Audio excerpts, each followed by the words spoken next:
이렇게 물어보시면 여러분 뭐라고 답하실 겁니까? 나 잘 모르겠는데? 내가 집사인데, 내가 권사인데 이거 모르면 안 되지 않겠습니까? 신경이란 한마디로 내가 믿는다 이런 뜻입니다. 라틴어 크레도가 바로 그런 뜻인데요. 이 단어가 한글로 번역되면서 신경 이렇게 번역이 된 거죠. 그러니 사도신경이라 함은 사도들이 믿었던 바 이런 뜻이겠죠. 그 옛날 초대교회 사도들이 믿고 가르쳤던 내용을 바탕으로 오늘날 성도가 믿어야 할 신앙의 핵심 내용을 요약한 것이 사도신경이다. 이렇게 이해하시면 되겠습니다. 쉽죠? 자, 지금 보시는 게 바로 우리가 암송하는 사도신경인데요. 우리가 암송할 때 항목을 구분하진 않지만 굳이 구분하자면 저렇게 12개 항목으로 내용을 구분할 수 있겠습니다. 그런데요, 사도신경은 성경에 어디에 나올까요? 저 문구들이 대관절 성경 어디에 나오길래 우리가 공예배 때마다 암송하는 걸까요? 사도신경은 성경에 기록되어 있지 않습니다. 십계명, 주기도문 이건 성경의 특정 본문에 나오는 내용이죠. 십계명은 출애굽기 20장과 신명기 5장에, 주기도문은 마태복음 6장과 누가복음 11장에 기록되어 있죠. 하지만 사도신경은 그렇지 않고요. 성경 전반에 걸쳐 담겨 있는 우리가 믿어야 할 내용들을 요약한 겁니다. 그러므로 사도신경의 내용들은 모두 성경 속에 있는 것들이죠. 사도신경의 뿌리는 성경이다 이렇게 말할 수 있겠습니다. 그러니 사도신경으로 신앙 고백을 하는 사람이라면 나는 성경 전체를 하나님의 말씀으로 믿습니다 이렇게 고백하는 것이죠. 자, 그러면 사도신경은 언제 만들어진 걸까요? 사도들의 가르침에 근거해서 후대에 만들어진 겁니다. 성경에 등장하는 12사도가 직접 만든 건 아니죠. 사도신경이라고 해서 우리가 익히 성경에서 들어서 알고 있는 그 12명이 만든 거는 아니라는 겁니다. 정확하게 특정할 수는 없지만요. 주후 170년경 로마 교회에서 세례식 때 사용하기 시작한 문답이 계속해서 후대에 전해지다가 지금에 이르고 있다. 이렇게 알려져 있습니다. 자, 그렇다면 이제 이 문제를 생각해 봐야겠네요. 왜 예배 때 사도신경을 암송할까요? 오늘날 교회는 많은 경우 예배 순서에서 사도신경으로 신앙 고백을 합니다. 여러분이 갖고 계신 성경책, 찬송가 지금 한번 펴보세요. 앞장에 사도신경이 인쇄되어 있죠? 성경 찬송은 장롱 속에나 있나요? 왜 장롱 면허 이런 말 있잖아요. 운전 면허가 있긴 한데 운전을 안 해서 면허증이 장롱 속에만 있는 그거. 장롱 성경 이런 말도 있어야 될 것 같아. 장롱 속에 있으면 다행이지. 자, 그 정도로 사도신경은 중요하게 여겨지고 있습니다. 그렇다면 그 이유는 뭘까요? 공예배는요, 진실로 믿는 자들의 의식입니다. 기독교 교리를 믿지 않는 자는 예배할 수 없죠. 원칙적으로는 확실한 하나님 앞에 신앙을 고백하는 자들이 모여서 예배할 수 있는 겁니다. 그래서요, 현대 교회들이 열린 예배다 그런 식의 이름을 붙이면서 불신자도 함께 예배하게 하는 경우가 있는데, 물론 그 취지는 이해를 합니다. 불신자들에게 하나님의 말씀이 전달되게 하려고 그렇게 한다라는 건 알지만 엄밀히 말하면 예배는 아닌 것이죠. 그저 복음을 선포하는 자리, 별도의 단어가 필요할 것 같네요. 엄밀히 말해서 예배는 성령이 내주하시는 성도가 할 수 있는 것이 예배입니다. 기독교 교리를 믿지 않는다면 예배할 수 없는 것이죠. 그러니 그가 참으로 믿는 자인지 사도신경을 통해 고백함으로 예배를 시작하는 거죠. 비슷한 이유로요, 사도신경은 세례를 위해서도 필요합니다. 이 사람이 과연 세례를 받을 만한 사람인가? 이걸 확인하기 위해 필요하다는 거죠. 누군가 세례를 받고자 한다면 마땅히 기독교의 교리를 믿어야만 받을 수 있겠죠. 이건 당연한 거 아니겠습니까? 그런데 기독교인이 믿어야 할 신앙의 기본이자 핵심이 사도신경에 담겨 있다는 겁니다. 그러니 사도신경의 내용을 믿지 않는 자에게는 세례도 줄 수 없는 거죠. 오늘날 세례할 때, 입교할 때 사도신경으로 문답을 하지는 않지 않느냐? 네, 그렇게 되물으실 수도 있겠는데요. 우리가 세례를 베풀기 전에 세례 교육을 하지 않습니까? 학습도 마찬가지고 입교도 마찬가지죠. 문답을 하지 않습니까? 그리고 그 문답식을 위해 일정 기간, 6주, 8주, 경우에 따라서 약간 유두리는 있지만 그런 기간에 걸쳐서 교육을 하고 가르치지 않습니까? 그런 내용들을 한번 머리에 떠올려 보십시오. 사실은 그 내용들이 문장이 완전히 똑같지는 않겠지만 사도신경에 담겨 있는 내용들과 대동소이하지요. 그래서 사도신경으로 이 사람의 신앙을 확인하는 것이나 큰 차이는 없다라는 겁니다. 자, 사도신경의 내용을 믿지 않는다면 그 사람이 신앙이 있다고 하기는 어려운 건데요. 예를 들어 볼까요? 하나님의 창조를 부인하는 이라면 전능하사 천지를 만드신 하나님 아버지를 믿사오며 이 대목에 걸리게 될 겁니다. 예수님이 하나님의 아들이심을 믿지 않는 이라면 그 외아들 우리 주 예수 그리스도를 믿사오니 이 대목에 걸리겠죠. 그런 이들한테 세례를 줘서는 안 되고요. 성도로 여길 수도 없는 겁니다.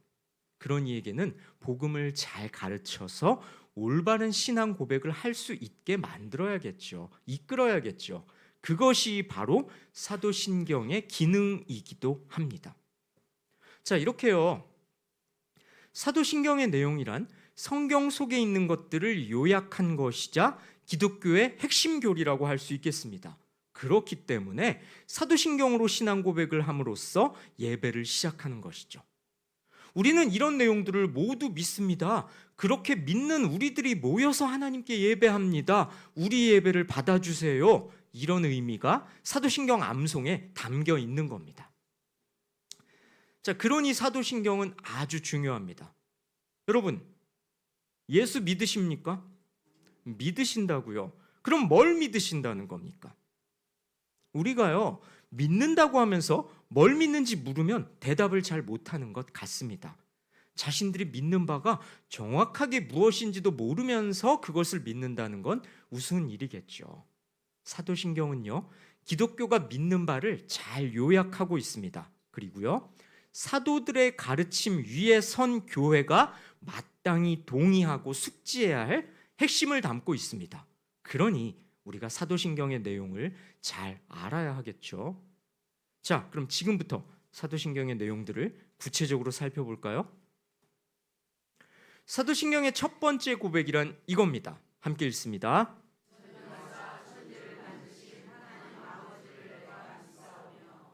우주와 인간을 전능하신 하나님이 창조하셨음을 믿는다.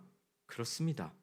하나님의 천지 창조에 대한 내용은 창세기 1장 1절부터 2장 3절에 기록되어 있죠. 이 신앙 고백은요, 여러 가지 의미를 담고 있습니다. 전능하신 하나님이 우주와 인간을 창조하셨다고? 그렇겠지 뭐. 이건요, 믿는다기보다 그저 아는 거에 가깝습니다. 이 고백은요, 우리가 가진 모든 것이 창조주 하나님께로부터 왔음을 믿는다는 고백입니다. 우리가 가진 모든 것, 우리의 소유물, 우리의 재산, 우리의 인생까지도 하나님께서 허락하신 것임을, 하나님께서 주신 것임을 믿는다. 이런 고백이라는 거죠. 그렇게 고백하는 이라면 자신의 모든 소유를 하나님께 기꺼이 드릴 수 있어야 합니다. 이것은요, 비단 재물의 문제에만 국한되는 것이 아닙니다. 비단 재물뿐만이 아니라요, 내 인생 자체가 하나님의 것이다. 내가 너무나 사랑하는 나의 자녀도 하나님이 나에게 맡기신 것이다. 나의 시간도 하나님의 것이다. 그냥 나라는 존재 자체가 하나님의 것이다. 이것을 고백하는 내용이라는 겁니다. 여러분, 요즘 사람들이 하나님께 드리기를 상당히 꺼려하는 것 중에 이것이 있습니다. 뭘까요? 의외로요, 이 재물은 또 헌금을 이렇게들 곧잘 하시는 것 같은데요, 굉장히 아까워하는 게 있습니다. 여러분 머릿속에 한번 답이 나온 것 같네요. 시간. 하나님께 시간 드리는 것을 무슨 아주 내가 큰 손해를 보는 것인 양 생각합니다. 그러니 교회에서 봉사하라는 것은 뭐 차치하고서라도 내 시간을 구별해서 하나님께 예배하는 것, 나의 시간을 떼서 하나님의 말씀 앞에 서는 것, 그것을 세상에 그렇게 아까워하고 좀처럼 하려 하지 않는다는 것이죠. 자, 여러분들 지하철에서 혹시 이런 분들 간혹 보시는지 모르겠습니다. 왜 지하철에서 큐티하는 분들 있죠? 큐티라는 단어는 이제 성경을 묵상하는 것을 말하죠. 지하철에서 성경 읽으시는 분들 간혹 요즘엔 또 좀 덜한 것 같은데요. 왕년엔 많이 보였습니다. 자, 제가 명색이 목사인데 죄송하지만 저는 그 광경을 별로 좋게 보진 않습니다. 무슨 말일까요? 자, 지하철에서 성경을 묵상하는 분은 아마 이런 마음이 아닐까 싶어요. 이렇게라도 묵상한다. 이렇게라도 말씀을 나는 가까이 하려 애를 쓴다. 몸부림친다. 뭐 그런 모습일지는 모르겠습니다. 하나님께서 뭐 어여삐 여겨 주실지도 모르겠는데요. 여러분 다시 한번 생각해 보세요. 지하철에서 묵상이 제대로 됩니까? 잘 안 될 겁니다. 고도의 집중력을 가진 초인이 아닌 이상 그것은 어려울 겁니다. 그렇다면 왜 시간을 따로 떼서 하나님의 말씀을 묵상하지 않냐는 겁니다. 여러분의 시간이 다 하나님 건데. 자, 지하철에서 묵상하시는 분의 마음속에 혹시 이런 생각이 있진 않을까요? 내가 너무 바빠서 따로 시간 내서 말씀 묵상하긴 어렵고 출퇴근길, 통학길은 어차피 지하철 안에, 버스 안에 멍하니 있는 시간이니까 그 시간에 말씀 보리라. 여러분, 내 시간을 하나님이 주신 시간인데 생색내듯이 그렇게 하나님께 드리려고 하지는 않냐는 거죠. 제가 지하철에서 성경 펴고 보는 분들을 정죄하려는 것이 아닙니다. 그 시간에 뭐 인터넷으로 유튜브로 세상의 것들 보는 것보다는 나을지 모르겠습니다. 그러나 여러분의 시간도 하나님의 것임을 인정하시기 바랍니다. 내 인생까지도 나를 만드신 하나님의 것임을 인정한다. 이렇게 사도신경으로 신앙 고백 하시지 않았습니까? 자, 여러분, 이 사도신경의 첫 번째 고백을 하는 이라면요, 자신의 인생을 자기 뜻대로 살려고 애쓸 것이 아니라 자기를 만드신 창조주 하나님의 뜻에 맞춰야 하는 거죠. 그러지 않고요, 자기를 지으신 분, 자기의 모든 소유를 주신 분, 그분 하나님의 뜻에 내 인생의 목표와 계획을 맞추지 않고 내 욕망이 이끄는 대로 산다면 그가 입으로 한 사도신경의 이 첫 번째 신앙 고백은 거짓이 되고 마는 겁니다. 자, 사도신경의 이 첫 번째 신앙 고백에는요, 또 하나의 중요한 의미가 담겨 있습니다. 창조주 하나님과 이거 한번 읽어볼까요? 함께 읽습니다.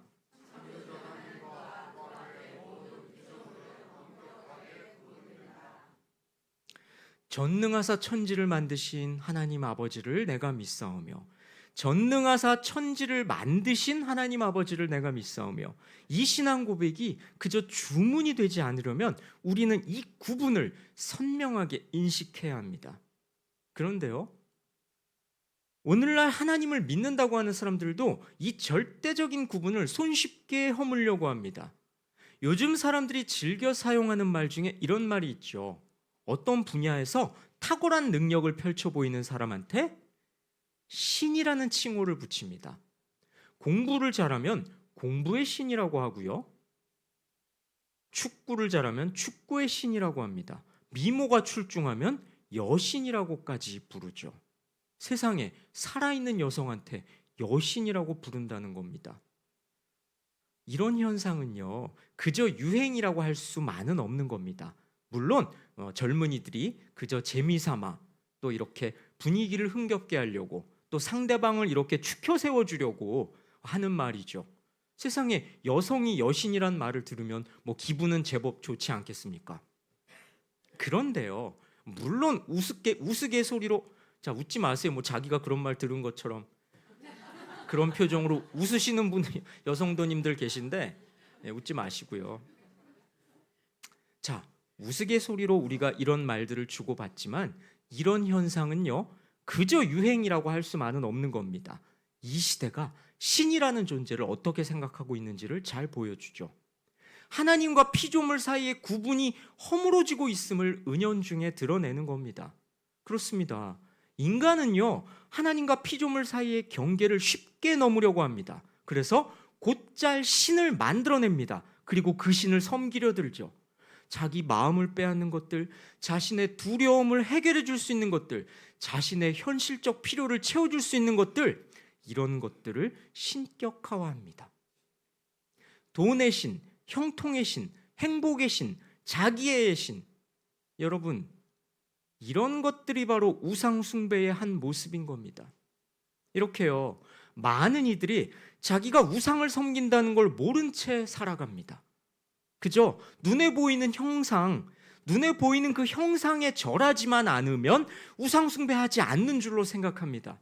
하지만요, 재물, 형통, 자기사랑, 행복, 배우자가 주는 만족, 이런 것들이 자신의 문제를 해결해 줄 거라 생각하거나 이런 것들을 자기 인생의 목표로 삼고 추구한다면 그게 바로 우상숭배인 겁니다. 많은 성도님들이 내가 그래도 교회 다니는 성도인데, 공예배에 이렇게 참석하는 성도인데 나는 우상숭배 안 합니다, 뭐 이렇게들 말씀하시고 생각하는데요, 하나님이 아닌 다른 것들을 우선순위로 여기고 돈, 형통, 행복, 자기 사랑, 이런 것들이 내 문제를 해결해 줄 거라 생각하고 그런 것들에서 만족을 찾으려 하고 그런 것들을 하나님을 제쳐둔 채 달려간다면 그게 바로 우상숭배인 겁니다. 성도 여러분, 여러분은 어떠십니까? 인생의 해답을 그런 것들에서 찾으려 하고 그런 것들에서 만족을 누린다면 그게 바로 창조주 하나님과 피조물 사이의 구분을 깨는 겁니다. 하나님 안에서 얻어야 할 것들을 피조물에게서 얻어내겠다는 잘못된 욕망과 의지를 드러내는 것이죠. 여러분, 전능하사 천지를 만드신 하나님 아버지를 내가 믿사오며 이렇게 고백하시지 않았습니까? 그런 여러분, 하나님과 피조세계, 하나님과 피조물 사이에 놓인 명확한 구분을 분명하게 인식하고 있습니까? 그러니라면 오직 하나님 안에서만 모든 것을 찾고 구할 겁니다. 여러분, 이 사도신경의 신앙 고백이, 이 신앙 고백이 어떤 말로 시작합니까? 전능하사. 그렇습니다. 하나님은 전능하신 분입니다. 우리 좀 전에도 임예송으로 찬양하지 않았습니까? 전능하신 하나님 찬양. 그렇습니다. 전능하다는 건 불가능이 없다는 뜻입니다. 모든 것의 근원이 되시고 그 어떤 외부로부터의 도움도 필요 없으신 분이고 모든 것을 만드신 분이라는 거죠. 그런데요, 우리는 때로 하나님을 믿는다고 하면서도 하나님이 전능하지 않으신 것처럼 생각하고 행동합니다. 그러다 보니까요, 하나님 말고 다른 것에서 답을 찾으려고 합니다. 일이 잘 안 되기라도 하면 하나님을 제쳐둔 채 다른 것들에게로 달려갑니다. 일이 잘 되면 그게 하나님의 섭리인 줄 모르고 기고만장합니다. 그러면서 이렇게 생각하죠. 하나님은 내가 필요할 때 그때만 찾아가면 만나주시는 분이고 평소에는 내가 내 능력으로 잘 먹고 잘 살면 돼, 이렇게 생각하고 살아갑니다. 평소에는 내 마음대로 하게 내 삶에 간섭하시지 않았으면 좋겠어. 그렇지 않다고요? 과연 그럴까요? 내 인생의 모든 부분에서 하나님이 1순위가 아니라면 여러분은 하나님 말고 다른 걸 찾고 계신 겁니다. 전능하신 하나님을 믿지 않는 겁니다. 여러분 인생의 모든 결정의 순간에 하나님이 기준이 아니라면 여러분은 전능하신 하나님을 인정하지 않는 겁니다. 그리고요, 전능하시다는 건요, 전지하시다는 걸 포함하는 의미죠. 무슨 말이냐고요? 전능하신 하나님께서는 모든 것을 하신다는 겁니다. 그런데요, 우리는 마치 하나님이 모르시는 것처럼 생각하고 행동합니다. 마치 하나님의 눈을 피할 수 있을 것처럼 산다는 거죠. 이건요, 하나님을 아주 불쾌하게 만드는 처사입니다. 어떤 의사결정을 할 때 그렇습니다. 하나님이 전능하시다는 건 알아. 아니야, 믿지. 그런데 이 일만큼은 내 뜻대로 하고 싶어. 하나님이 이건 못 보시겠지. 슬쩍 눈 감아 주시겠지. 여러분, 이런 모습이 우리에게 있지는 않습니까? 요즘 젊은이들이요, 의외로 사주, 타로 이런 것들을 많이 합니다. 사주는 아실 테고 타로가 뭐냐면요, 쉽게 말해서 서양식 점술인데요, 연애운, 취업운, 재물운 뭐 이런 것들을 재미삼아 본다는 겁니다. 심지어 예수 믿는다는 청년들도 말이죠. 설교하는 목사가 사는 동네에 굉장히 저 타로집이 많습니다. 어느 동네 사냐고? 소돔과 고모라 같은 그런 번화한 곳에 삽니다. 엊그제 휴일이었잖아요. 연휴여서 이제 모처럼 외출을 했죠. 길거리 이렇게 걸어갔는데 웬 젊은이들이 그렇게 많은지, 3, 4, 5 짝을 지어서 다들 어디로들 가는 건지.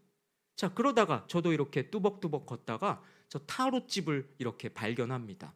그러면 잠시 걸음을 멈추고 이렇게 쇼윈도우 앞에서 이렇게 흘끔흘끔 넘겨봅니다. 대체 뭘 말해준다는 거야?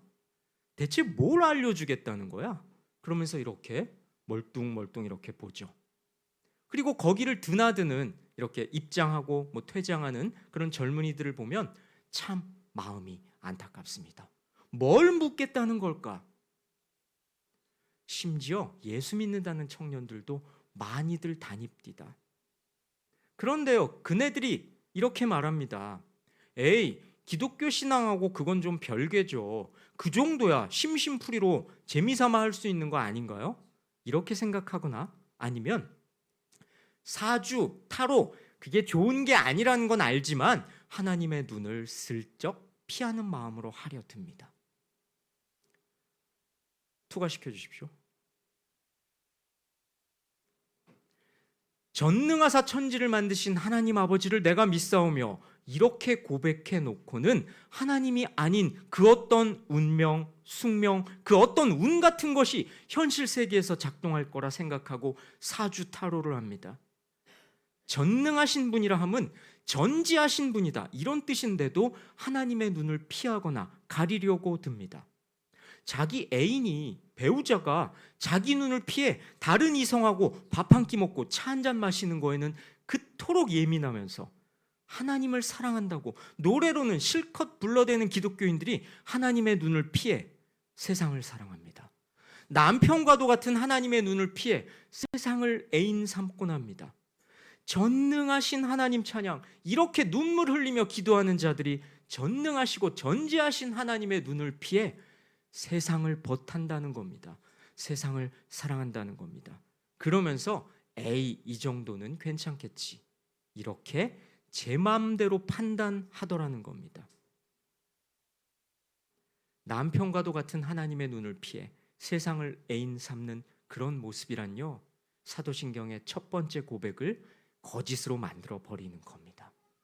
성도 여러분, 오늘 우리는요, 사도신경의 첫 번째 고백을 살펴봤습니다. 전능하사 천지를 만드신 하나님 아버지를 내가 믿사오며, 이 고백의 의미는요, 하나님이 우리를 창조하신 분이니까 오직 하나님만 신뢰하고 하나님만 섬기라는 겁니다. 우리의 모든 것이 하나님 것이니까 모두를 드리겠다는 마음으로 오직 하나님만 섬기고 따르라는 겁니다. 모든 것의 주관자 되시고 모든 것을 아시고 모든 일의 시작과 끝이 되시는 하나님을 내 인생의 주인으로 모시고 그분의 인도하심을 따라 살라는 겁니다. 만약에요, 그렇게 하지 않는다면 여러분이 예배 때마다 암송하는 사도신경의 첫 번째 신앙 고백이 거짓이 되고 마는 겁니다. 전능하신 하나님 아버지가 아니라 다른 무엇을 믿고 의지하는 셈이 되는 거고요, 그것은 분명 우상 숭배가 될 겁니다. 사도신경의 이 첫 번째 고백을 가슴에 새기시고 전능하시고 모든 걸 창조하신 하나님의 성도로 살아가시길 주님의 이름으로 권면하고 축원합니다. 함께 찬양할까요?